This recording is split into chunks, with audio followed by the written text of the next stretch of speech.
ദൈവനാമത്തിന് മഹത്വം ഉണ്ടാകട്ടെ. എൻ്റെ പേര് മനോജ് മാത്യു. നമ്മളിപ്പോൾ ഉള്ളത് ആന്ധ്രാപ്രദേശിലെ ഏലൂർ ജില്ലയിലാണ്. നമ്മളോടൊപ്പമായിട്ട് കർത്താവിൻ്റെ വലിയൊരു ദാസൻ ഇവിടെ വളരെ ആത്മാർത്ഥമായിട്ട് ദൈവവേല ചെയ്യുന്ന പാസ്റ്റർ പ്രസന്നകുമാറാണ് നമ്മോടൊപ്പം ഉള്ളത്. അദ്ദേഹത്തെ നമുക്ക് സ്വാഗതം ചെയ്യാം. ഈ ഇൻ്റർവ്യൂ നിങ്ങളെല്ലാവരെയും കാണുകയും അദ്ദേഹത്തെ വിളിക്കുകയും അദ്ദേഹത്തിന് വേണ്ടി ప్రార్థిക്കുകയും చేయണമെന്ന് దైవనామത്തിൽ ఓర్పిക്കുന്നു. పాస్టర్ గారు వందనాలండి. ఇంటర్వ్యూలోకి మీకు స్వాగతం.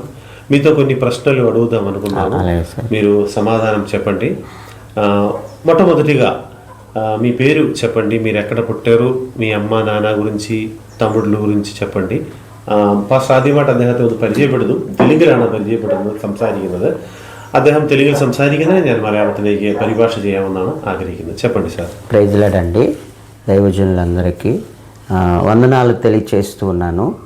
నా పేరు ప్రసన్న కుమార్, పాస్టర్ ప్రసన్న కుమార్. నేను రాలింగి ప్రాంతంలో నివాసం చేసేవాడిని. మా తల్లిదండ్రుల పేరు, మా డాడీ పేరు సామ్యూయల్ పీటర్ గారు, మా అమ్మగారి పేరు లిల్లీ గ్రేసు. వారు ఒక సేవకులుగా పనిచేస్తున్నారు. పనిచేస్తున్న సమయంలో నేను ర్యాలింగ్లో పుట్టానండి. ర్యాలింగ్లో పుట్టి ర్యాలింగ్లోనే పెరిగాను. మరి కొంచెం యవ్వన ప్రాయం వచ్చిన తర్వాత కొన్ని నాన్నగారు వారు పాస్టర్ గారు కాబట్టి వారు చేస్తున్న పరిచర్య, వారి కష్టాలు, వారి అవమానాలు చూసి నేను ఇంకెన్నడూ సేవకి వెళ్ళకూడదు అనుకుని నేనేం చేసేవాడిని అంటే ఆరాధన వరకు చర్చిలో ఉండి డ్రమ్ కొట్టి తర్వాత నేను బయటికి వెళ్ళిపోయేవాడిని. తర్వాత నేను అలా అలా తిరుగుతూ ఉండేవాడిని. సరిగ్గా దేవుని సన్నిధిలో పీటర్, లిల్లీ గ్రేస్, నేను ఒక్కడే కుమారుడు. ప్రైజ్ లార్డ్ అండి. నా పేరు పాస్టర్ ప్రసన్న కుమారు. నా తల్లిదండ్రుల పేరు, తండ్రి గారి పేరు సామ్యూయల్ పీటర్, తల్లి పేరు లిల్లీ గ్రేసు. వారికి నేను ఒక్కడనే కుమారుని, అక్క చెల్లెళ్ళు అన్నతమ్ములు ఎవరు లేరండి. నేను ఒక్కడనే కుమారుని. వారికి నేను ర్యాలింగ్లో జన్మించాను. వారు కూడా సేవ చేస్తున్నారు. వారు పాస్టర్ గారు, పాస్టమ్ గారు ర్యాలింగ్లో పరిచర్య చేస్తున్నారండి. പാസ്റ്ററുടെ പേര് പ്രസന്ന കുമാർ എന്നാണ്. അദ്ദേഹം ജനിച്ചത് ഈ വെസ്റ്റ് ഗോദാവരി ആയിരുന്നു നേരത്തെ ഈ ജില്ലയുടെ പേര്. ഇപ്പോഴാണ് ഏലൂർ എന്നറിയപ്പെടുന്നത്. ഈ ഏലൂർ ജില്ലയിലുള്ള റേലങ്കി എന്ന് പറയുന്നത് തണുക്കൂരിനടുത്തുള്ളൊരു സ്ഥലമാണ്. ഇവിടെ നിന്നും ഒരു 30 കിലോമീറ്ററോളം ദൂരമുണ്ട്. അവിടെയാണ് അദ്ദേഹം ജനിച്ചത്. പാസ്റ്ററുടെ അച്ഛൻ്റെ പേര് സാമുവൽ പീറ്റർ എന്നും അമ്മയുടെ പേര് ലില്ലി ഗ്രേസ് എന്നുമാണ്. അദ്ദേഹം പാസ്റ്ററുടെ പിതാവും ഒരു പാസ്റ്ററാണ്. അപ്പോൾ അദ്ദേഹം ധാരാളം കഷ്ടപ്പാടുകൾ അനുഭവിച്ചാണ് സുവിശേഷ പ്രവർത്തനങ്ങൾ നടത്തിക്കൊണ്ടിരുന്നത്. എന്നാൽ ചെറുപ്പത്തിൽ തന്നെ അദ്ദേഹം പാസ്റ്റർ പ്രസന്നകുമാർ ഒരു നാമധേയ ക്രിസ്ത്യാനിയായിട്ട്, ఎందుకంటే എന്താണെന്ന് വെച്ച് കഴിഞ്ഞാൽ പാസ്റ്ററുടെ അച്ഛൻ്റെ അനുഭവങ്ങൾ, വളരെ തീവ്രമായിട്ടുള്ള അനുഭവങ്ങളെ മനസ്സിലാക്കിക്കൊണ്ട് ഒരു കാരണവശാലും ഈ സുവിശേഷത്തിലോ അല്ലെങ്കിൽ ക്രിസ്തീയ ആരാധനയിലോ ക്രിസ്തീയ പ്രവർത്തനങ്ങളിലോ തുടരരുത് എന്നുള്ള ചിന്തയോടുകൂടി മാത്രമായിരുന്നു അദ്ദേഹം ആരാധനയ്ക്ക് സംബന്ധിച്ചുകൊണ്ടിരുന്നത് എന്നാണ് അദ്ദേഹം പറഞ്ഞത്. అన్నదమ్ముళ్ళు ఇలా అక్క చెల్లి ఎవరైనా ఉన్నారా? సహోదరి సహోదరന്മാരാരും ఎవరు లేరు, నేను ఒక్కడిని. അദ്ദേഹത്തെ సహోదరి సహోదరന്മാരാരും തന്നെ ఇല്ല, ఒరే ഒരു మగനാണ് അദ്ദേഹം. ఓకే. അദ്ദേഹం ఆ తర్వాత నేను నా చదువు అయిన తర్వాత ఇంటర్ వరకు చదివానండి. ఆ తర్వాత నేను ఇలా కాదు, నేను సేవ చేయను, ఏదైనా జాబ్ చేసి ఏదైనా వర్క్ చేసి డబ్బులు సంపాదించి మా నాన్న వాళ్ళకి ఇస్తే వాళ్ళు సేవలో ఉపయోగిస్తారు. నేను మట్టికి సేవకి వెళ్ళను. ఎందుకంటే వాళ్ళు పడిన కష్టాలు, అన్నం లేని స్థితి, వారు బాధలు, అవమానాలన్నీ చూసి నేను సేవకి వెళ్ళను అని పని చేసేవాడిని అండి. పని చేసి ఆదివారం కూడా ఒకసారి ప్రార్థన మానేసేవాడిని, పనికి వెళ్ళిపోయేవాడిని. పని అంటే అదే ఎలక్ట్రికల్ షాప్లో చేసేవాడిని, ఫ్యాక్టరీలో చేశాను. తర్వాత చివరిలో ఫ్యాన్సీ షాప్లో చేశాను. ఫ్యాన్సీ షాప్లో చేస్తుండగా దేవుడు అక్కడ నాకు భయంకరమైన పరిస్థితి వచ్చిందండి. పరిస్థితి అంటే భయంకరమైన టైఫాయిడ్ జ్వరం వచ్చింది. ఆ టైఫాయిడ్ జ్వరంలో ఎంతో నేను కృంగిపోయాను అనమాట.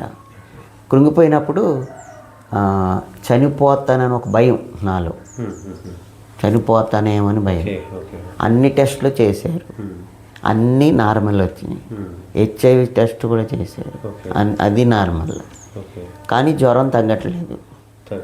ఏంటి అని పరిస్థితి అని ఈరోజు చనిపోతానా, రేపు చనిపోతానా, అదో ఆందోళన, భయం నాలో. ഓക്കെ. ఒకరోజుని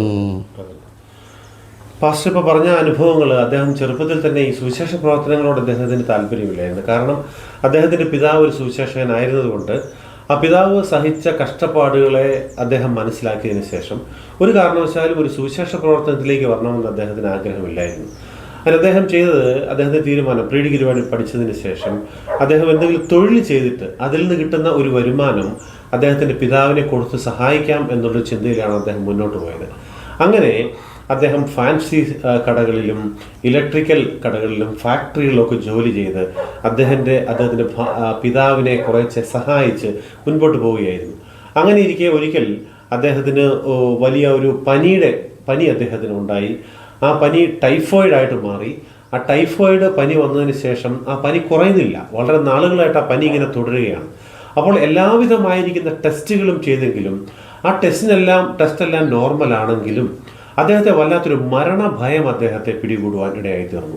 നാളെ മരിച്ചു പോകും, ഇന്ന് തന്നെ മരിച്ചു പോകും, അല്ലെങ്കിൽ 2 ദിവസത്തിന് ശേഷം ഞാൻ മരിക്കും എന്നുള്ള ഒരു చిత్తాగతి അദ്ദേഹത്തെ വളരെ శక్తമായി వేటయాడువాన్ തുടങ്ങి.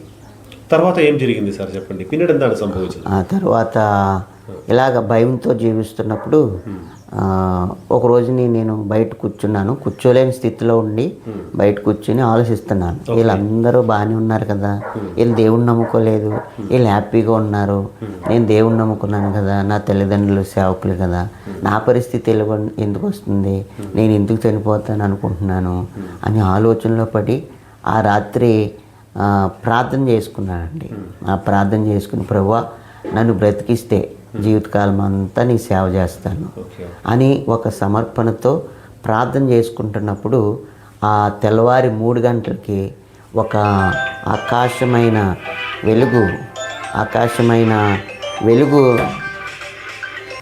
ప్రకాశమైన వెలుగు నాకు కనపడి, ఒక తెల్లని వస్త్రాలు వేసుకొని ఆ వస్త్రం ఒకటి నా హృదయం మీద ఇలాగా ఆయన పరిచినట్టు అనిపించిందండి.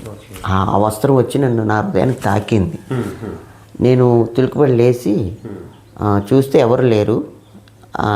ఆ కళలోనే అది వస్త్రం వచ్చి నా హృదయాన్ని తాకినప్పుడు ఒక ఆయన నడుచుకుంటూ వెళ్తుంటే పెద్ద పెద్ద అడుగులండి. ఆ అడుగుల్లో నేను కూడా అడుగు వేసుకుంటూ వెళ్తున్నాను. ఆ తర్వాత ఏం జరిగిందంటే తులుకుబడి లేచిపోయాను. ఎవరైనా చూస్తే ఎవరు లేరు. తర్వాత నేను వాక్యం తీసి చదువుకుంటున్నా. 118వ కీర్తన 17-18 వచనాల్లో, నేను సావను, సజీవుడనే యెహోవా క్రియలు వివరించేదను. యెహోవా నన్ను కఠినంగా శిక్షించును కానీ మరణానికి అప్పగించలేదు. ఈ మాట నేను చదువుతున్నప్పుడు మంచినీళ్ళు తాగితే గొంతుకులోంచి ఎలాగ రోనికి వెళ్తాయో ఆ మాట ద్వారా నా గొంతుకులోంచి హృదయంలోకి వెళ్ళి నాలో ఉన్న బలహీనత, నాలో ఉన్న టైఫాయిడ్ అంతా కూడా దేవుడు స్వస్థపరిచాడు. അതാണ്. എന്താണ് അദ്ദേഹം പറഞ്ഞത് എന്താണെന്ന് വെച്ച് കഴിഞ്ഞാൽ, അന്ന് അങ്ങനെ ടൈഫോയിഡ് അസുഖത്താൽ വളരെ ഭാരപ്പെട്ടുകൊണ്ട് വീട്ടിൽ കഴിയുമ്പോൾ, എപ്പോഴാണ് മരിക്കുന്നതെന്ന് ഓർത്തുകൊണ്ട് വീട്ടിൽ കഴിഞ്ഞപ്പോൾ ഒരു ദിവസം അദ്ദേഹം ഇനി വീടിൻ്റെ വെളിയിലിറങ്ങി അടുത്തുള്ള അയൽവക്കക്കാരെയൊക്കെ നോക്കിയപ്പോൾ അവരെല്ലാവരും വളരെ സന്തോഷമായിട്ടും ആരോഗ്യത്തോടു കൂടി നടക്കുന്നത് കണ്ടപ്പോൾ അദ്ദേഹത്തിൻ്റെ മനസ്സിലേക്ക് ഒരു ചിന്ത കടന്നു വന്നു. ഇവരാരും രക്ഷിക്കപ്പെട്ടവരല്ല, ഇവരാരും ദൈവത്തെ അറിഞ്ഞവരല്ല, പക്ഷെ അവരെല്ലാം വളരെ ആരോഗ്യവാന്മാരായിട്ട് മുമ്പോട്ട് പോകുന്നു, ആരോഗ്യവാന്മാരായിട്ട് സന്തോഷത്തോടുകൂടി ജീവിക്കുന്നു. അവരുടെ ചിരിക്കുന്ന മുഖം കണ്ടപ്പോൾ അദ്ദേഹത്തിന് വലിയ വിഷമം തോന്നി. എന്നാൽ ഞാനൊരു പാസ്റ്ററുടെ മകനാണ്, എൻ്റെ പിതാവ് വളരെ കാലങ്ങളായിട്ട് സുവിശേഷ വേല ചെയ്യുന്നു, പക്ഷെ ഞാനിങ്ങനെ രോഗിയായി തീർന്നിരിക്കുന്നു, എനിക്ക് സമാധാനം നഷ്ടപ്പെട്ടിരിക്കുന്നു, മരണത്തെ മുഖാമുഖമായി കണ്ടുള്ള സന്ദർഭങ്ങളിൽ എപ്പോൾ മരിക്കുമെന്നോർത്ത് ഞാൻ കഴിയുന്നൊരവസ്ഥയിലേക്കാണ്. ഇതെന്താണ് എനിക്കിങ്ങനെ സംഭവിക്കുന്നതെന്ന് അദ്ദേഹം ചിന്തിച്ചു. ആ രാത്രിയിൽ അദ്ദേഹം പ്രാർത്ഥന ചെയ്ത്, കർത്താവേ നീ പ്രാർത്ഥിച്ചു, ഇങ്ങനെയാണ് പ്രാർത്ഥിച്ചത്, ദൈവമേ നീ എനിക്ക് എൻ്റെ രോഗത്തിൻ്റെ പൂർണ്ണമായിട്ടുള്ള സൗഖ്യം തരികയാണെങ്കിൽ ജീവിതാവസാനം വരെയും നിനക്ക് വേണ്ടി ജീവിക്കാമെന്നൊരു തീരുമാനം അദ്ദേഹം എടുത്തു. അങ്ങനെ തീരുമാനമെടുത്ത് കിടന്ന് ഉറങ്ങുമ്പോൾ അറിയാതെ അദ്ദേഹം ഉറങ്ങുമ്പോൾ അദ്ദേഹം ഒരു ദർശനം കണ്ടു. എന്താണ് കണ്ടതെന്ന് ചോദിച്ചാൽ, ഒരു വെള്ള വസ്ത്രം ധരിച്ച ഒരാൾ അദ്ദേഹത്തിൻ്റെ മുന്നിൽ വന്നിട്ട് അദ്ദേഹത്തിൻ്റെ വെള്ള വസ്ത്രം അദ്ദേഹത്തിൻ്റെ ശരീരത്തിലേക്ക് ഇങ്ങനെ ഇടുന്ന ഒരു സാഹചര്യം, ഒരു കാഴ്ച അദ്ദേഹം കാണുവാനിടയായി തീർന്നു.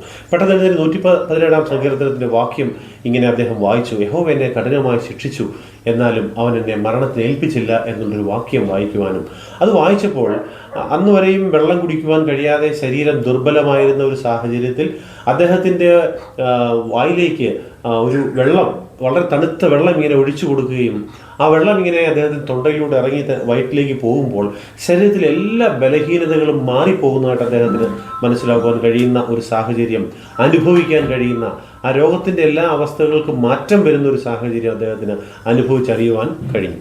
చెప్పండి, ఇంకా తర్వాత ఏం జరిగింది? ఆ తర్వాత నేను ఎప్పుడైతే స్వస్థత కలిగిందో ఆ యొక్క అన్ని రోజులు అంటే ఒక నెల రోజులు కనీసం బలహీనంగా ఉన్నవాడిని దేవుడు ఆ రోజునే శక్తినిచ్చాడు. నా ఎముకలకు శరీరానికి బలమునిచ్చి నేనంతటి నేను లేచి నడిచి కృపను దేవుడిచ్చాడు.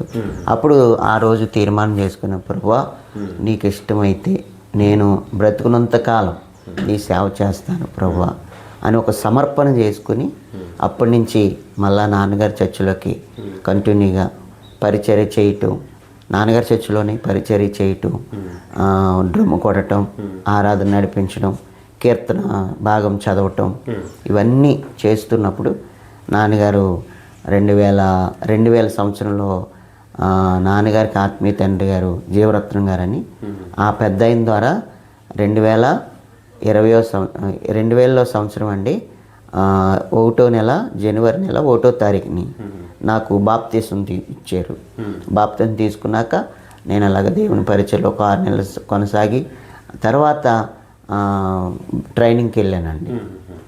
അങ്ങനെ അദ്ദേഹം രാത്രിയിൽ ഇങ്ങനെ അനുഭവം ഉണ്ടായതിനു ശേഷം അദ്ദേഹത്തിൻ്റെ ശരിക്കും നടക്കാനൊന്നും പറ്റില്ലാത്തൊരവസ്ഥയിലായിരുന്നു. കാലിനൊന്നും ബലമില്ലായിരുന്നു, ഈ മുട്ടുകൾക്കോ കൈയുടെ ജോയിനുകൾക്കോ ഒന്നും ഒരു ബലമില്ലാത്ത അവസ്ഥയിലായിരുന്നു. മരണത്തെ മുഖാമുഖമായിട്ട് കണ്ട ഒരു സന്ദർഭമാണെന്ന് ഞാൻ പറഞ്ഞല്ലോ. അപ്പോൾ അങ്ങനൊരു സാഹചര്യത്തിൽ വീണ്ടും ഇങ്ങനെ ഒരു അനുഭവം ഉണ്ടായതിനു ശേഷം ശരീരത്തിൻ്റെ സ്ഥിതി കംപ്ലീറ്റ് മാറിയിട്ട് നല്ലൊരു ആരോഗ്യം കിട്ടി. അതിനുശേഷമായിട്ട് അദ്ദേഹത്തിൻ്റെ പിതാവിനോടൊപ്പമായിട്ട് ആ സഭയിൽ ചേരുകയും ആ സഭയിലെ പാട്ടുകൾക്കും ഒക്കെ നേതൃത്വം കൊടുക്കുകയും അതിൻ്റെ പിതാവിൻ്റെ ആത്മീയ പിതാവായിരിക്കുന്ന ഒരു ദാസനോടൊപ്പമായിട്ട് അദ്ദേഹം കൂടുതൽ ഇദ്ദേഹത്തെ വാക്യങ്ങൾ ദൈവത്തിൻ്റെ വചനത്തിലൂടെ ബലപ്പെടുത്തുകയൊക്കെ ചെയ്തുകൊണ്ട് ഒരു 6 മാസത്തോളം പിതാവിനോടൊപ്പമായിട്ട് സുവിശേഷ പ്രവർത്തനങ്ങളിൽ ഏർപ്പെടുകയും പിന്നീട് 2021 ശേഷമായിട്ട് స్నానപ്പെടുകയും അതിനുശേഷം ദൈവവചനം പഠിക്കുവാനും వేണ്ടി కടന്നു పోവുകയും ചെയ്തു. ఎక్కడ మీరు ట్రైనింగ్ అయ్యారు సార్? బైబిల్ ఎక్కడ చదువుకున్నారు? ఎవిടെയാണ് അദ്ദേഹം బైబిల్ ట్రైనింగ్ కంప్లీట్ ചെയ്തതെന്നാണ് ഞാൻ ഇപ്പോൾ ചോദിച്ചത്. 2000 సంవత్సరంలో జూన్ నెల హైదరాబాదులో బండ్లగూడలో ఉన్నటువంటి గాస్పుల్ ఫర్ ఏసియా ఆ ప్రాంతానికి వెళ్ళి ఆ సంస్థలో నేను 4 సంవత్సరాలు ట్రైనింగ్ అవ్వటానికి దేవుడు కృపనిచ్చాడు. 2004లో మళ్ళా ట్రైనింగ్ ముగించుకుని మేము ఫీల్డ్ నిమిత్తం రాజమండ్రి దగ్గర గోకవరం అనే ఏజెన్సీ ప్రాంతానికి వెళ్ళి అక్కడ ఒక సంవత్సరం పాటు పరిచర్య చేసి మరి తర్వాత మళ్ళా కొన్ని రోజులు ఇటు కాకినాడ వైపు కూడా ఒక సంవత్సరం పాటు పరిచర్య చేస్తున్నప్పుడు నాకు వివాహం జరిగిందండి. అంటే 2020లో ట్రైనింగ్ అయింది. 2000లో ഓക്കെ. അങ്ങനെ അതിനുശേഷമായിട്ട് 2000 അദ്ദേഹം ട്രെയിനിങ്ങിന് വേണ്ടി ഗോസ്പൽ ഫോർ ഏഷ്യയുടെ നമ്മുടെ ഡോക്ടർ KP യോഹന്നാൻ സാറിൻ്റെ ഗോസ്പൽ ഫോർ ഏഷ്യയുടെ ബൈബിൾ കോളേജിലേക്ക് ഹൈദരാബാദിലേക്ക് ട്രെയിനിങ്ങിന് വേണ്ടി പോവുകയും 4 വർഷം അവിടെ ദൈവത്തിൻ്റെ വചനം പഠിച്ചതിന് ശേഷമായിട്ട് രാജമന്ത്രി എന്ന് പറയുന്ന സ്ഥലത്തേക്ക് അദ്ദേഹം ട്രെയിനിങ്ങിന് ആദ്യത്തെ പ്രവർത്തനത്തിന് വേണ്ടി വന്നു. അതിനുശേഷം കാക്കിനാട എന്ന് പറയുന്ന സ്ഥലത്തും അദ്ദേഹം പ്രവർത്തനങ്ങൾക്ക് വേണ്ടി കടന്നുപോയി. ആ വർഷമാണ് അദ്ദേഹത്തിന് വിവാഹം നടന്നത്. ഏത് സംവത്സരം സാർ మీకు? 2005 సంవత్సరం వివాహం. 2005 അദ്ദേഹത്തിന് వివాహం നടന്നു. మీ భార్య పిల్లల గురించి ఒకసారి చెప్తారా? భార్యയും కుട്ടികളെയും గురించి ഒന്ന് പറയാമോ? నా భార్య పేరు సువర్ణ అండి. അദ്ദേഹത്തിൻ്റെ ഭാര്യയുടെ పేరు సువర్ణ എന്നാണ്. చక్కని ఆత్మీయురాలు, అంతేకాదు చక్కని చదువుకుంది, MA BD చేశారు. మా ఇద్దరికి 2 పిల్లలు పుట్టారు, బాబు ശ്യാമു, പാപ്പേമോ സുസന്ന. ഓക്കെ. അദ്ദേഹത്തിൻ്റെ ഭാര്യ നല്ലൊരു വിശ്വാസിയും അദ്ദേഹം എല്ലാ പ്രവർത്തനങ്ങൾക്കും നല്ല സപ്പോർട്ടുള്ള ഒരു ദേവദാസിയാണ്. MA BEd കാരിയാണ്. MA ബിഎഡുകാരിയാണെങ്കിലും ഒരു ജോലികളും ചെയ്യുന്നില്ല, പൂർണ്ണമായും സുവിശേഷ പ്രവർത്തനത്തിൽ ഏർപ്പെട്ടിരിക്കുകയാണ്. അതുപോലെ അദ്ദേഹത്തിൻ്റെ മകനും മകളും ഉണ്ട്. സൂസന്ന എന്നാണ് മകളുടെ പേര്, ശ്യാം എന്നാണ് അദ്ദേഹത്തിൻ്റെ మగంటే పేరు. രണ്ടുപേരും പഠിച്ചുകൊണ്ടിരിക്കുന്നു. ఓకే సార్, ఎక్కడెక్కడ మీరు పరిచర్య చేస్తున్నారు చెప్తారా? ఎక్కడెక్కడైనా సువిశేష ప్రవర్తనలు ചെയ്യുന്നതാണ് ഞാൻ ചോദിച്ചത്. అంటే దాని ముందు చిన్నది ఉంది, చెప్తానండి.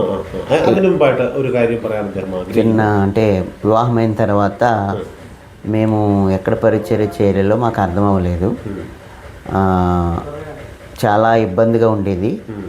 నేను 1 సంవత్సరం పాటు ఇలా సేవ పరిచర్య సువార్త చేస్తూ పెయింటింగ్కి వెళ్ళానండి. 1 సంవత్సరం పాటు పెయింటింగ్కి వెళ్తూ, నాయనా నీ సేవ చేస్తానని నేను తీర్మానం చేసుకున్నాను కదా, మరి నాకు ఒక దర్శనం చూపించు అని అన్నప్పుడు దేవుడు బాదంపూడి అనే ప్రాంతాన్ని దేవుడు చూపించాడు అన్నమాట. ഓക്കെ.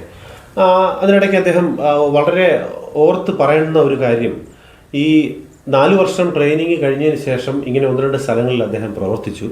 പക്ഷേ അന്ന് വളരെ സാമ്പത്തികമായിട്ടുള്ള ബുദ്ധിമുട്ടാണ് അദ്ദേഹം അനുഭവിച്ചുകൊണ്ടിരുന്നത്. അന്ന് എങ്ങനെ സുവിശേഷ വേല ചെയ്യണം, എവിടെ പ്രവർത്തിക്കണം എന്നുള്ള ഒരു ഐഡിയ അദ്ദേഹത്തിനില്ലായിരുന്നു. അപ്പോൾ അദ്ദേഹത്തിന് സാമ്പത്തികമായിട്ടുള്ള വലിയ ബുദ്ധിമുട്ടുണ്ട്. വിവാഹം കഴിഞ്ഞു, പക്ഷേ സാമ്പത്തികമായിട്ടുള്ളൊരു സ്ഥിതിയും ഇല്ല, ഒരു സാഹചര്യം ഇല്ലാത്തതുകൊണ്ട് അദ്ദേഹം 1 വർഷത്തോളം പെയിൻറ്റിങ്ങിന് പോയി. ആ പെയിൻറ്റിങ് ചെയ്യുന്നതിനോടൊപ്പം തന്നെ ദൈവത്തിൻ്റെ വേലയും അദ്ദേഹം ചെയ്തുകൊണ്ടിരുന്നു. അന്നൊരു വീട് താമസിക്കാനില്ല, അദ്ദേഹത്തിന് വരുമാനമില്ല, കുട്ടികളുണ്ടായിരുന്നു. വളരെ കഷ്ടപ്പാടുകളിലൂടെ കടന്നു പോയപ്പോൾ അദ്ദേഹം പെയിൻറ്റിങ്ങിന് പോയി. കുടുംബത്തെ നടത്തിക്കൊണ്ട്, കുടുംബത്തിൻ്റെ ആവശ്യങ്ങൾ നിറവേറ്റിക്കൊണ്ട് അതോടൊപ്പം സുവിശേഷ വേല ചെയ്തപ്പോൾ അദ്ദേഹം പ്രാർത്ഥിച്ച, ദൈവമേ, എവിടെയാണ് ഞാൻ നിൻ്റെ വേല ചെയ്യേണ്ടത്? എനിക്കൊരു സഭ സ്ഥാപിക്കണം, നിൻ്റെ സുവിശേഷം അറിയിക്കണം, ഇതൊക്കെ എനിക്ക് ആഗ്രഹമുണ്ട്. എവിടെയാണ് ഞാൻ പ്രവർത്തിക്കേണ്ടതെന്ന് ചോദിച്ചപ്പോൾ ഒരു സ്ഥലത്തിൻ്റെ പേര് അദ്ദേഹത്തിന് ദൈവം പറഞ്ഞു കൊടുക്കുകയും ആ സ്ഥലത്തേക്ക് ദൈവം పోവുകയും ചെയ്തു. అది దైవത്തിന്റെ വലിയൊരു దర్శనమాയിരുന്നു എന്നാണ് അദ്ദേഹం പറയുന്നത്. ఓకే సార్, తర్వాత అక్కడ ఏమి జరిగింది? అక్కడ దేవుడు ఎట్లా మిమ్మల్ని నడిపించాడు? దేవుడు మిమ్మల్ని సేవలో నడిపించాడా? ప్రస్తుతం ఎక్కడెక్కడ మీరు సేవ చేస్తున్నారు కొంచెం సార్ చెప్పగలరా? അതിനുശേഷം അദ്ദേഹം എവിടെയൊക്കെയാണ് സുവിശേഷ പ്രവർത്തനത്തിന് വേണ്ടി പോയത്? ആ വാക്കുകൾ അനുസരിച്ചോ? ఎవిడేకాను ప్రవర్తిക്കുന്ന విశ్వాసులు ఎങ്ങനെയുള്ളവരാണെന്നാണ് ഞാൻ അദ്ദേഹത്തോട് ചോദിച്ചത്. ఆ దర్శనం వచ్చిన తర్వాత ఒక తీర్మానం చేసుకున్నా, క్రైస్తవుల దగ్గరికి కాదు వెళ్ళి పరిచర్య దగ్గర, క్రైస్తవుల మధ్యలో కాదు, ఓన్లీ ప్రభుని ఎరగిన వారు అన్యజనుల మధ్య పరిచర్య చేయాలని ఒక తీర్మానం చేసుకున్న తర్వాత దేవుడు బాదంపూడి అనే గ్రామాన్ని చూపించాడు. బాదంపూడి గ్రామాన్ని చూపించిన తర్వాత ఇక్కడికి వచ్చి పరిచర్య చేసినప్పుడు దైవజనులు మాథ్యూ గారు మాకు పరిచయం అయ్యారు. మనోజ్ మాథ్యూ గారు పరిచయం అయ్యారు. పరిచయం అయ్యి మేము కూడా కలిసి మరి జగన్పేట పరిచర్య, ఇక్కడ బాదంపూడి పరిచర్యని దేవుడు 2 పరిచర్యలను చేయటానికి ప్రభు సహాయం చేశారు. దైవజనులు మనోజ్ మాథ్యూ గారు ఆ పరిచర్యను కూడా మాకు అప్పగించారు. అది కూడా మేము ముందుకు కొనసాగిస్తున్నాం. అక్కడ కూడా చాలామంది మార్పు వచ్చింది. వారు చాలా దేవునికి దూరంగా ఉండేవారు, త్రాగుతూ అనేక విధాలుగా ఉండేవారు. ఇక్కడ కూడా బాదంపూడిలో అనేక విధాలుగా అన్యజనులు పూజలు చేస్తూ అనేక విధాలుగా ఆచారాలు ఉంటే కొంతమందిని దేవుడు సువార్తను ప్రకటించి రక్షించడానికి ప్రభు సహాయం చేశారు. దేవునికి మహిమ కలుగును గాక. അങ്ങനെ പ്രവർത്തിച്ചുകൊണ്ടിരുന്ന സമയത്താണ് 2016-17 കാലഘട്ടങ്ങളിൽ അദ്ദേഹം പറഞ്ഞ ദൈവത്തിൻ്റെ ദാസൻ മനോജ് മാത്യു, അതായത് എൻ്റെ കാര്യമാണ് പറഞ്ഞത്, അദ്ദേഹത്തെ എന്നെ പരിചയപ്പെടുകയും അങ്ങനെ ഞാൻ സ്ഥാപിച്ച കുറേ സഭകളുടെ ഒരു ഉത്തരവാദിത്വം, പ്രധാനമായിട്ടും ജഗൻപേട്ട എന്ന് പറയുന്ന സ്ഥലവും മറ്റ് കടയദ്ദ അങ്ങനെയുള്ള കുറേ സ്ഥലങ്ങളുടെ ഉത്തരവാദിത്വം അദ്ദേഹത്തെ ഏൽപ്പിക്കുകയും ഇവിടെ അദ്ദേഹം താമസിക്കുന്ന ബാദംപടി എന്ന് പറയുന്ന സ്ഥലത്ത് ഈ സ്ഥലങ്ങളുടെ പ്രത്യേകത, ഒരു സ്ഥലത്ത് വിദ്യാഭ്യാസമില്ലാത്ത, ശരിയായിട്ട് വസ്ത്രം പോലും ധരിക്കാത്ത ആദിവാസി ഗോത്ര വിഭാഗങ്ങളുള്ള സ്ഥലമാണ്. ആ സ്ഥലത്ത് ഞാൻ ആരംഭിച്ച പ്രവർത്തനങ്ങൾ അദ്ദേഹത്തെ ഏൽപ്പിക്കുകയും നമ്മുടെ ഒരു സഹപ്രവർത്തകനായിട്ട് അദ്ദേഹം 2016-17 നിലനിൽക്കുകയാണ്. ബാദംപുടിയിലും ഇവിടെ അങ്ങനെ തന്നെയാണ്, എല്ലാവരും മദ്യപാനികളും ഒക്കെയാണ്. അദ്ദേഹത്തിൻ്റെ വേറൊരു തീരുമാനം, ഒരു കാരണവശാലും ക്രൈസ്തവരായിട്ടുള്ളവർ, ദൈവവചനം കേട്ടിട്ടുള്ളവരുടെ ഇടയ്ക്ക് പോയി അവരെ ക്യാൻവാസ് ചെയ്യുകയോ പ്രവർത്തിക്കുകയോ ചെയ്യുക എന്നുള്ളതല്ല, ദൈവവചനം കേൾക്കാത്തവരുടെ ഇടയിൽ പ്രവർത്തിക്കുക എന്നുള്ള അദ്ദേഹത്തിൻ്റെ ഒരു പ്രധാനപ്പെട്ട ആഗ്രഹവും ദർശനവും. അങ്ങനെ തന്നെയാണ് ഇപ്പോൾ വരെ അദ്ദേഹം നീങ്ങിക്കൊണ്ടിരിക്കുന്നതാണ് എനിക്ക് കഴിഞ്ഞ കാലങ്ങളിൽ നിന്നും ഈ കുറേ വർഷങ്ങളുടെ അനുഭവങ്ങളിൽ നിന്നും മനസ്സിലാക്കുവാൻ കഴിഞ്ഞിട്ടുള്ളത്. తర్వాత సార్ మీ సేవలో మీరు పడేటువంటి కష్టాలు, ఆర్థికపరమైన ఇబ్బందులు, తర్వాత మీకు భోజనం లేకుండా, అద్దె కట్టడానికి లేకుండా, అట్లాగే మీరు ముందుకు వెళ్ళే టైం ఉందని నాకు తెలుస్తూ ఆ విషయాలు కూడా కొన్ని ബാധ కలిగిన కొన్ని സംദർഭങ്ങൾ കൂടെ మీరు చెప్పగలరా? എന്ന് പറഞ്ഞാൽ അദ്ദേഹത്തിൻ്റെ സുവിശേഷ പ്രവർത്തന കാലഘട്ടങ്ങളിൽ വളരെ ബുദ്ധിമുട്ടുകളിലൂടെ കടന്നുപോയ സമയങ്ങളാണ്. ചെറിയ ഗുഡിസുമുറിയിൽ വാടകയ്ക്കാണ് അദ്ദേഹം താമസിച്ചുകൊണ്ടിരുന്നത്, എനിക്കറിയാം. അപ്പോൾ ആ ഒരു അനുഭവങ്ങളെക്കുറിച്ചും സാമ്പത്തികമായിട്ടുള്ള ബുദ്ധിമുട്ടുകൾ, സുവിശേഷ പ്രവർത്തനം ഉണ്ടായിട്ടുള്ള എതിർപ്പുകൾ, രോഗങ്ങൾ, പ്രശ്നങ്ങൾ, സമൂഹത്തിൽ നേരിട്ടുള്ള విషయങ്ങളെക്കുറിച്ചൊക്കെയാണ് ഞാൻ പറയാവോ എന്നാണ് അദ്ദേഹത്തോട് ചോദിച്ചിട്ടുള്ളത്. చెప్పండి సార్. మరి ఇలాగా వచ్చి దర్శనం మేరకు పరిచర్య చేస్తున్నప్పుడు అద్దిళ్ళు చాలా దొరకలేదు చాలాసార్లు అండి. అంటే పాస్టర్ గారైనా కొంత ఇవ్వలేదు, అయినా మరి పెద్దల్ని వాళ్ళని కొంచెం బతిమాలితే వారికి మాకు అలాగ ఇచ్చారు. అది కూడా చిన్నది పాడైపోయిన ఇల్లులాగా ఉండేది, పట్లు పడిపోయే స్థితి. అలాగా అద్దింట్లో అలాగా 15 సంవత్సరాలు ఉంటూ తర్వాత ఇలాగ సువార్త చేస్తూ ఒక రూమ్కి అద్దెకి తీసుకుని ఆ రూమ్లో ఇప్పుడు ప్రస్తుతానికి మేము ఆరాధన నడిపిస్తున్నామండి. కొంతమంది అన్యులు రక్షించబడి ప్రభువుని తెలుసుకుని దేవుని మందిరానికి వస్తున్నారు. ఒక రూమ్ అద్దెకి తీసుకుని దాంట్లో పరిచర్య చేస్తున్నామండి. మేము కూడా చాలా ప్రాంతాల్లో తిరిగాం. ఈ అద్దెలు కట్టలేక చాలా ఇబ్బందులు పడేవాళ్ళం. వాండర్ గారు వచ్చి అద్దె ఉన్నప్పుడు కూడా ఏం చెప్పాలో తెలియని పరిస్థితి. అలాంటి పరిస్థితిలో కూడా దేవుని మీద ఆధారపడినప్పుడు దేవుడు ఇలాంటి మేత్తయ్య గారి సార్ ద్వారా లేకపోతే ఇంకో దైవజనుల ద్వారా వచ్చి మాకు కావలసిన సహాయాన్ని దేవుడు ఆ వారి ద్వారా ఇప్పించి మరలా ఆ అవసరతను మళ్ళీ ఆ ఇంటి వాండర్ వచ్చినప్పుడు మళ్ళీ ఆ ఇంటి వాండర్కి ఇవ్వటానికి ఎంతో దేవుడు సహాయం చేసేవాడు. అంతేకాదు അദ്ദേഹം പറഞ്ഞത് ഈ ഒരു ഗ്രാമത്തിൽ അദ്ദേഹം വരുമ്പോൾ ഇവിടെ ഒരു വാടക കെട്ടിടം അദ്ദേഹത്തിന് ആരും കൊടുത്തില്ല. ആരാധന നടത്താനോ അല്ലെങ്കിൽ താമസിക്കാനോ ഈ കൊച്ചു കുഞ്ഞുങ്ങളുമായിട്ട് താമസിക്കാനോ ഒരു കാരണം ഒരു പാസ്റ്റർക്ക് ഒരു കാരണവശാലും ഈ ഏരിയയിൽ ഒരു വാടക വീട് കൊടുക്കില്ല. കാരണം അത്രമാത്രം മറ്റ് മതങ്ങളിൽപ്പെട്ടവരുടെ എതിർപ്പുള്ളൊരു സ്ഥലമാണ്. ഒരു പാസ്റ്റർക്ക് ഒരു വീട് കൊടുത്തു കഴിഞ്ഞാൽ അത് വലിയ പ്രശ്നമാണ്, സമൂഹത്തിൽ വലിയ പ്രശ്നങ്ങളുണ്ടാകും, അവരവിടെ വലിയ പ്രാർത്ഥനകൾ നടത്തും, അതൊക്കെ വലിയ ബുദ്ധിമുട്ടായി തീരും എന്നുള്ളത് കൊണ്ട് ആരും തന്നെ ഇവിടെ ഒരു വീട് അവർക്ക് കൊടുക്കാറില്ല. എന്നാൽ അവസാനമായിട്ട് അദ്ദേഹത്തിന് കിട്ടിയതൊരു വീട് പൊട്ടിപ്പൊളിഞ്ഞ് താഴെ വീഴാറായിരിക്കുന്നൊരു വീടാണ്. പിന്നെ എവിടെയാണ് പോയി താമസിക്കുന്നത്? അത് ആ ഒരു വീട് അവർക്ക് കൊടുത്തെങ്കിലും ഒരു മെയിൻ വീടിൻ്റെ പുറവശത്തുള്ള ഒരു വീട് ഇങ്ങനെ ഒരു അടുക്കള പോലെ പണിതിരുന്നത്, അത് വളരെ ഒരു കട്ടിൽ മാത്രം ഇടാൻ സ്ഥലമുള്ള എനിക്കറിയാം, കൊടുത്തെങ്കിലും അവിടെ തന്നെ 10 വർഷത്തോളം വീടിൻ്റെ ഉള്ളിൽ അവർ താമസിച്ചു. ആ താമസിച്ചപ്പോൾ അതിൻ്റെ ഓണർ വാടക കൊടുക്കാൻ വേണ്ടി വന്ന് ചോദിക്കുമ്പോൾ പൈസ ഇല്ലാത്ത അവസ്ഥയാണ്. എന്താണ് ചെയ്യേണ്ടത്? അങ്ങനെ നിലവിളിക്കുന്ന പ്രയാസപ്പെടുന്ന ഒരു അവസ്ഥയിൽ പലരോടും പിന്നെ ചോദിച്ച് സഹായം അഭ്യർത്ഥിച്ചൊക്കെ ആ വാടക കൊടുത്തുകൊണ്ടിരുന്നൊരു കാലഘട്ടം ഉണ്ടായിരുന്നു. അതാണ് അങ്ങനെ വളരെ കാലഘട്ടങ്ങളിൽ, അതാണ് 10-15 വർഷങ്ങൾ അങ്ങനെ ആ ജീവിതം മുന്നോട്ട് പോയെങ്കിലും ഒരു ദിവസം പോലും കർത്താവിനെതിരായിട്ട് കുറുകുറുക്കുകയോ കർത്താവിനെ പഴിചാരുകയോ ഒന്നും ചെയ്യാതെ സന്തോഷമായിട്ട് ഉള്ളതുകൊണ്ട് പല സമയങ്ങളിൽ പട്ടിണി അനുഭവിച്ചിട്ടുണ്ടെന്ന് അദ്ദേഹം പിന്നെ എനിക്കറിയാം, അദ്ദേഹം പറഞ്ഞിട്ടുണ്ട്. എങ്കിലും അവിടെ ഒന്നും നിരാശപ്പെടാതെ മുന്നോട്ട് ദൈവം ఏల్పించ ఈ సభകളുമായിട്ട് ప్రవర్తనങ്ങൾ അദ്ദേഹం മുൻപോട്ട് పోయికొంటిരുന്നു എന്നാണ് അദ്ദേഹം ഇപ്പോൾ പറഞ്ഞത്. ఇప్పుడు మీరు చేసేటువంటి పరిచర్యలో ప్రజలు వాళ్ళు పైకి వచ్చారా, అంటే ఆత్మీయంగా బలపడుతున్నారా, ఎట్లాంటి చేంజ్ వచ్చినాయి, ఎవరికైనా బాప్టిసాలు ఇస్తున్నారా అని ఒకసారి చెప్తారా? ഇപ്പോൾ അദ്ദേഹം ചെയ്യുന്ന സുവിശേഷ പ്രവർത്തനങ്ങളിലെ വിശ്വാസികൾ എങ്ങനെയാണ് ഇരിക്കുന്നത്? പുതിയ ആൾക്കാർ ദൈവവചനം പഠിക്കുന്നുണ്ടോ, സ്നാനപ്പെടുന്നുണ്ടോ എന്നൊക്കെയാണ് ഞാൻ ചോദിച്ചത്. చెప్పండి సార్. ఇప్పుడైతే ప్రస్తుతానికి దేవుని కృపను బట్టి సువార్త ప్రకటిస్తున్నప్పుడు బలహీన కోర దగ్గరికి వెళ్ళినప్పుడు ప్రార్థన చేస్తే పాస్టమ్మ గారు నేను కొంతమందికి స్వస్థత కలిగినప్పుడు వారు యేసుక్రీస్తు గొప్ప దేవుడని విశ్వసించి వారు వచ్చి సంఘంలో చేర్చబడి అనేక మందికి సాక్షిగా ఉంటూ వాళ్ళు కూడా నిజమైన దేవుడని తెలుసుకుని వారు కూడా బాప్తిసం పొందుతున్నారు. అలాగే జగ్గనపేటలో కూడా చాలా భయంకరమైన తాగుడు, అలాగే గుట్టకాలు, అనేక చాలా అసహ్యంగా ఉండేవారు. దేవుని వాక్యం ద్వారా వాళ్ళని కూడా సువార్త చేసి చెప్పినప్పుడు ప్రకటించినప్పుడు దేవుని వాక్యం వాళ్ళని బలపరిచి వారు కూడా నిజమైన దేవుడని తెలుసుకుని ఆ త్రాగుడు మానేసి గుట్టకాలు మానేసి వాళ్ళు కూడా వారి జీవితంలో మార్పు చెందారు. నేను వారికి ప్రస్తుతానికి ఒక 20 మందికి బాప్తిసం ఇచ్చాను. ఇక్కడ కూడా మరి ఒక 20 మందికి బాప్తిసం వాళ్ళు నిజమైన దేవుడు యేసుక్రీస్తు అని విశ్వసించి వారు బాప్తిసం పొందారు. వారికి నేనే బాప్తిసం ఇచ్చాను. ഓക്കെ. അദ്ദേഹം പ്രവർത്തിക്കുന്ന സ്ഥലങ്ങളിലൊക്കെ വളരെ മദ്യപാനത്തിനും മയക്കുമരുന്നിനൊക്കെ അടിമയായിട്ട് ജീവിച്ചിരുന്ന സമൂഹങ്ങളാണ് ഉണ്ടായിരുന്നത്. അവരെയൊക്കെ ദൈവസന്നിധിയിലേക്ക് വചനം പറഞ്ഞ് കൊണ്ടുവരിക എന്ന് വെച്ചാൽ വലിയ ബുദ്ധിമുട്ടുള്ള കാര്യമാണ്.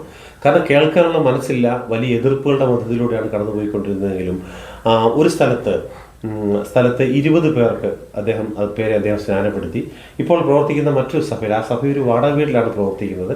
വലിയ എതിർപ്പുകളുടെ മധ്യത്തിലുണ്ട്. ചെറിയ മുറിയാണ് ആ വാടക വീട്.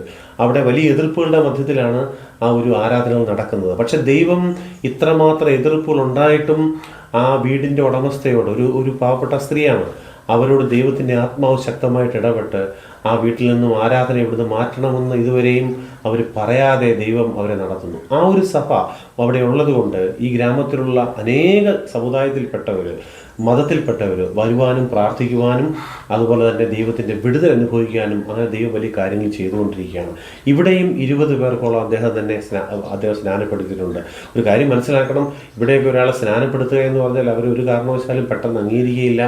അവർ മറ്റു മതങ്ങളിലുള്ളവരാണ്, വലിയ വിശ്വാസത്തിലൊക്കെ ഉള്ളവരാണ്. പക്ഷേ അവരിൽ പലരും സഭകളിലേക്ക് കടന്നു വരാത്തവരാണ്. കാരണം അവർക്ക് വരാൻ മടിയുണ്ട്. മതപരിവർത്തനം എന്നൊക്കെ പറയുന്ന പ്രശ്നങ്ങളിലൂടെ കടന്നു പോകാതെ വളരെ ഒരു മതത്തിൽപ്പെട്ടവരെ അദ്ദേഹം നിർബന്ധിക്കുകയില്ല, പോയി മതപ്രചരണം പരസ്പരം നടത്താറില്ല. അവർക്ക് സന്മനസ്സുള്ളവർ മാത്രം കടന്നു വരികയും ప్రార్థిക്കുകയും ചെയ്താൽ మది എന്നാണ് അദ്ദേഹం പറയുന്നത്. എന്നാൽ അങ്ങനെ ഒരു సాహచర్యത്തിലൂടെ దైవం വളരെ శక్తమైనట్టు ఉపయోగించుకుంటున్నాను. తర్వాత ఇప్పుడు మీరు మీ ప్రాబ్లమ్స్ ఏమిటి? మీరు ఫేస్ చేసే ప్రాబ్లం అంటే ఫినాన్షియల్ ప్రాబ్లమ్స్ ఉన్నాయా? మీ అవసరతలు ఏమేమి ఉన్నాయి? ఇప్పుడు ఈ ఇల్లు మీరు ఎలా కట్టారు? సొంత డబ్బులతో కట్టారా లేకపోతే ఎవరైనా ఇచ్చారా? ఇప్పుడు అప్పులు ఉన్నాయా ఈ ఇల్లు మీద? ఈ విషయాల గురించి చెప్పండి. ഞാൻ ചോദിച്ചത് ഇപ്പോൾ അദ്ദേഹത്തിൻ്റെ ആവശ്യങ്ങൾ എന്തൊക്കെയാണ്? അതായത് അദ്ദേഹം ഇങ്ങനെ ഒരു ചെറിയ വീട് ഉണ്ടാക്കിയിട്ടുണ്ട്. അത് സ്വന്തം പൈസ കൊണ്ട് ഉണ്ടാക്കിയതാണോ അല്ലെങ്കിൽ അതിനകത്ത് കടബാധ്യതകളുണ്ടോ? సభైలే ఆവശ്యాలు ఎంతొക്കെయాണെന്നൊക്കെയാണ് నేను ചോദിച്ചിരിക്കുന്നത്. చెప్పండి సార్. మరి దేవుని కృపను బట్టి 14 సంవత్సరాల తర్వాత దేవుడు ఈ గ్రామం వచ్చి 14 సంవత్సరాలు అయిందండి. 14 సంవత్సరాలు కూడా అద్దెంట్లోనే 5-6 ఇల్లు తిరిగాం. దేవుడు 7వ ఇల్లుగా ఇది మాకు జగనన్న కాలనీ ద్వారా ఇది మన అధికారులు, గ్రామ అధికారుల ద్వారా పాస్టర్ గారికి ఇల్లు ఇవ్వాలని వాళ్ళే నిర్ణయించి ఇల్లు ఇచ్చారండి. మరి ఇల్లు కట్టడానికి దాని సహాయం లేనప్పుడు మా అత్తమామలు మాకెంతో సపోర్ట్ చేశారు.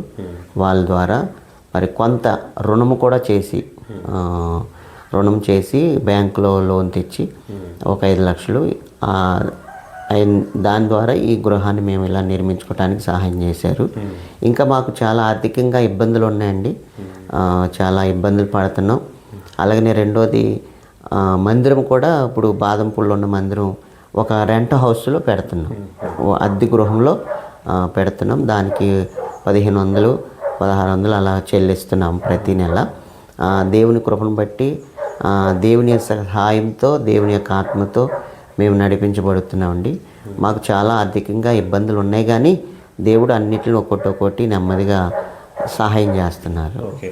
അദ്ദേഹം പറഞ്ഞത് ഇപ്പം സാമ്പത്തികമായിട്ടുള്ള പ്രശ്നങ്ങളെക്കുറിച്ച് പറഞ്ഞപ്പോൾ അദ്ദേഹത്തിൻ്റെ ഒരു വീട്, ആ വീടിനെ കുറിച്ച് അദ്ദേഹം പറഞ്ഞത് ഇത് കഴിഞ്ഞ സർക്കാരിൻ്റെ ജഗൻമോഹൻ റെഡ്ഡി മുഖ്യമന്ത്രി ആയിരുന്നപ്പോൾ ഈ സർക്കാർ കൊടുത്തൊരു സ്ഥലമാണിത്. ഇവിടുത്തെ ഗ്രാമത്തിലെ അധികാരികൾ അദ്ദേഹത്തിൻ്റെ ആ വിശുദ്ധ ജീവിതവും അദ്ദേഹത്തിൻ്റെ നല്ല ഇടപെടലിലുള്ള സ്വഭാവവും കണ്ടിട്ട് നല്ലൊരു ക്രിസ്തുവിൻ്റെ സാക്ഷിയായിട്ട് ആരോടും ഒരു പ്രശ്നങ്ങൾക്കും പോകാതെ വളരെ മാന്യമായിട്ട് ജീവിക്കുന്ന അദ്ദേഹത്തിൻ്റെ ജീവിത രീതികളും അദ്ദേഹം ക്രിസ്തുവിനെ സാക്ഷീകരിക്കുന്നതും കണ്ട് വിശ്വാസികൾ അല്ലാതിരുന്ന ഗ്രാമത്തിൻ്റെ അധികാരികൾ അദ്ദേഹത്തെ വിളിച്ച് പാസ്റ്റർ നിങ്ങൾക്ക് ഒരു വീട് തരാൻ, കുറച്ച് സ്ഥലം തരാൻ ഞങ്ങൾ ആഗ്രഹിക്കുന്നു. സർക്കാരിൻ്റെ പ്ലാനിൽ 3 സെൻറ്റ് സ്ഥലം, 3 സെൻറ്റിലെ തന്നെ 3 സെൻറ്റ് കഥ 1.5 സെൻറ്റ് മാത്രമാണ്. ആ 1.5 സെൻറ്റ് സ്ഥലം അദ്ദേഹത്തിന് കൊടുത്തു.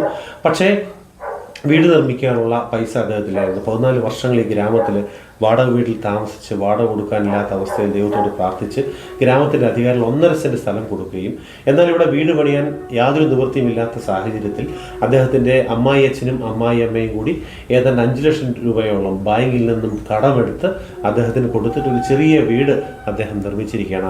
ആ വീടിൻ്റെ കടബാധ്യതകൾ ഏതാണ്ട് അദ്ദേഹത്തിനുണ്ട്. എങ്കിലും കർത്താവ് വളരെ അത്ഭുതകരമായിട്ട് നടത്തുന്നു. ധാരാളം പ്രശ്നങ്ങളുണ്ട്. ഇവിടുത്തെ ആ സഭയിലെ 1500 രൂപയാണ് ഒരു റൂമിന് വാടക കൊടുക്കുന്നത്. ചെറിയൊരു വാടക മുറിയാണ്. അവിടെ ഒരു ആലയമില്ല. ആ ആ വട കൊടുക്കുവാൻ ചില സമയങ്ങളിൽ బుద్ధిമുട്ടുകൾ ഉണ്ടാകാറുണ്ടെങ്കിലും കർത്താവ് വളരെ അത്ഭുതകരമായിട്ട് നടത്തുന്നു. కర్తావిൽ തന്നെ ఆశ్రయించాണ് അദ്ദേഹం മുൻപോട്ട് പോകുന്നതാണ് അദ്ദേഹం പറയുന്നത്. మీ పిల్లలు ఎడ్యుకేషన్ గురించి వాళ్ళని కూడా మీ అబ్బాయిని కానీ వాళ్ళు కూడా సువార్త పరిచర్యల్లో భవిష్యత్తులో కొనసాగించాలని మీరు മനസ്സിൽ അനുకున్నారా? వాళ్ళు కూడా మీతో കോപ്പറേറ്റ് చేస్తున్నారా? ഞാൻ ചോദിച്ചത് അദ്ദേഹത്തിൻ്റെ കുഞ്ഞുങ്ങൾ ആൺമകനും പെൺപൈതലും കൂടെ ഭാവിയിൽ അദ്ദേഹത്തിൻ്റെ സുവിശേഷ പ്രവർത്തനങ്ങളിൽ പങ്കാളികളാകണമെന്നൊരു ദർശനം ഒരു ఆగ్రహముండో എന്നാണ് ഞാൻ അദ്ദേഹത്തോട് ചോദിച്ചത്. అది దేవుడు నాకు ఇచ్చిన పిల్లలను బట్టి దేవుని స్తుతిస్తున్నాను. అయితే వారు ఎంత చదువుకున్నా పరిచర్య చేయాలి అండి. పరిచర్య మనకు ప్రాముఖ్యం. వారు చదువుకుంటారు, ఒకవేళ ఉద్యోగం చేస్తూ ఉంటారు. చేసినప్పుడు దేవుడు పిలిస్తే వచ్చి కంపల్సరీ పరిచర్య చేయాలి. మా సమర్పణ కూడా అంతే అండి. ఇద్దరు కూడా ఉద్యోగాలు చేసుకున్న వాళ్ళు దేవుని పిలుపు అందుకుని సేవ పరిచర్యలోకి రావాలి. ఇటు సేవ చేయాలి, సమాజానికి ఉపయోగపడాలి, ఉద్యోగం చేసుకుంటూ దేవుని పరిచర్యలో కొనసాగించాలని. ఎందుకంటే ఫైనాన్షియల్గా ఇబ్బంది పడకూడదు. మేము కొన్ని పరిస్థితులను బట్టి చాలా ఇబ్బందులు పడుతున్నాము. వాళ్ళు అలా పడకుండా ఉద్యోగం చేసుకుంటూ దేవుని పిలుపు దర్శనం పొందుకొని సేవ చేసి വാർ മാക്കറിന് ఇంకా గొప్ప సేవ చేయాలని ആസ്പടും. അദ്ദേഹത്തിന് കൊടുത്തിരിക്കുന്ന ഒരു ആൺമകനും ഒരു പെൺകുട്ടിയുമാണ്.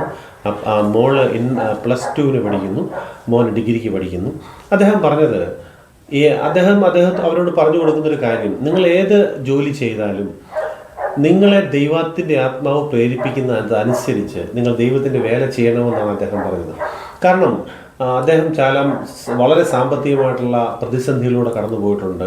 അപ്പോൾ വളരെ വേദനകൾ അനുഭവിച്ചിട്ടുണ്ട്. പക്ഷെ മക്കളും അതുപോലുള്ള വേദനകൾ അനുഭവിക്കണമെന്നല്ല അദ്ദേഹം പറയുന്നത്. ദൈവം നിങ്ങളോട് സംസാരിക്കുന്നെങ്കിൽ, നിങ്ങളുടെ പിതാവ് ഒരു സുവിശേഷകനായതുകൊണ്ട് വളരെ കഷ്ടപ്പാടുകളിലൂടെ നിങ്ങളെ പഠിപ്പിക്കുവാനും ബുദ്ധിമുട്ടുകളിലൂടെ അതെല്ലാം നിങ്ങൾക്ക് അറിയാവുന്നവരാണ്. പക്ഷെ ഒരിക്കലും ദൈവത്തിൻ്റെ ശുശ്രൂഷ, ദൈവവേല ജീവിതത്തിൽ വിട്ടുകളയാൻ പാടില്ല. കാരണം നമ്മൾ ദൈവത്തോട് കടപ്പെട്ടവരാണ്. നമ്മൾ കഴിക്കുന്ന ഓരോ അരിമണികളും, നമ്മൾ കഴിക്കുന്ന ഓരോന്നും, നമ്മൾ ആ ജീവിതത്തിൽ നമുക്ക് ലഭിക്കുന്ന ഓരോന്നും ദൈവത്തിൻ്റെ നന്മയാണ്. അതുകൊണ്ട് നിങ്ങളോട് ദൈവം ആത്മാർത്ഥമായിട്ട് ഇടപെടുന്നെങ്കിൽ, എൻ്റെ നിർബന്ധം കൊണ്ടല്ല, നിങ്ങൾ ദൈവത്തിൻ്റെ ദർശനം പ്രാപിക്കുന്നെങ്കിൽ തീർച്ചയായിട്ടും ഏത് ജോലി ചെയ്താലും ആ സാമ്പത്തികമായിട്ടുള്ള സഹായം ദൈവം നിങ്ങൾക്ക് ചെയ്യുമ്പോൾ നിങ്ങൾ ദൈവത്തിൻ്റെ വേലയിൽ വ്യാപൃതരാകണം, അത് ചെയ്യണം എന്നാണ് അദ്ദേഹം തൻ്റെ മക്കളോട് പറയുന്നത്. ആ മക്കളെ കുറിച്ച് എനിക്കറിയാം. ദൈവത്തിൻ്റെ വേലയിൽ ഇത്രയും സപ്പോർട്ടുള്ള നല്ല കുഞ്ഞുങ്ങളാണ്. വളരെ വർഷങ്ങളായിട്ട്, വളരെ ചെറുപ്പം തൊട്ട് തന്നെ എനിക്കറിയാവുന്നവരാണ്. അവർ വളരെ സമർപ്പണം ഉള്ളവരാണ്. അങ്ങനെയുള്ള കുട്ടികളാണ് നമ്മുടെ സമൂഹത്തിൽ ഉണ്ടാകേണ്ടതെന്ന് ആണ് അദ്ദേഹവും പറയുന്നത്. എന്ത് ജോലി ചെയ്താലും సువిశేష വേലയെക്കുറിച്ചുള്ള ഒരു దర్శనం తీర్చయాయటం നമ്മുടെ కుటుంబాలకు ഉണ്ടാകണം. അതിന് അദ്ദേഹത്തിൻ്റെ కుటుంబం വലിയ ഒരു మాదిరిగాను. ఇంకా భవిష్యత్తులో మీరు ఏం చేయాలి? కొత్త గ్రామంలోకి మీరు సేవకి వెళ్ళాలా? అక్కడక్కడ చర్చిలు మీరు ఎస్టాబ్లిష్ చేయాలా? సువార్త ప్రకటించాలా అని మీరు అనుకున్నారా? ഞാൻ ചോദിച്ച ചോദ്യം, ഇനിയും വരുന്ന ദിവസങ്ങളിൽ പുതിയ പുതിയ ഗ്രാമങ്ങളിലേക്ക് സുവിശേഷമായിട്ട് പോവുകയും അവിടെയൊക്കെ സഭകൾ ഉണ്ടാക്കുകയും ചെയ്യണമെന്നൊരു ദർശനം നിങ്ങൾക്കുണ്ടോ എന്നാണ് ഞാൻ ചോദിച്ചത്. చెప్పండి సార్. భవిష్యత్తులో ఇంకా రాబోయే దినాల్లో చుట్టుపక్కల ప్రాంతాలకు కూడా వెళ్ళి ఇంకా సువార్తను ప్రకటించి ఒక 3 సంఘాలన్నా కట్టాలని నా ఆశ.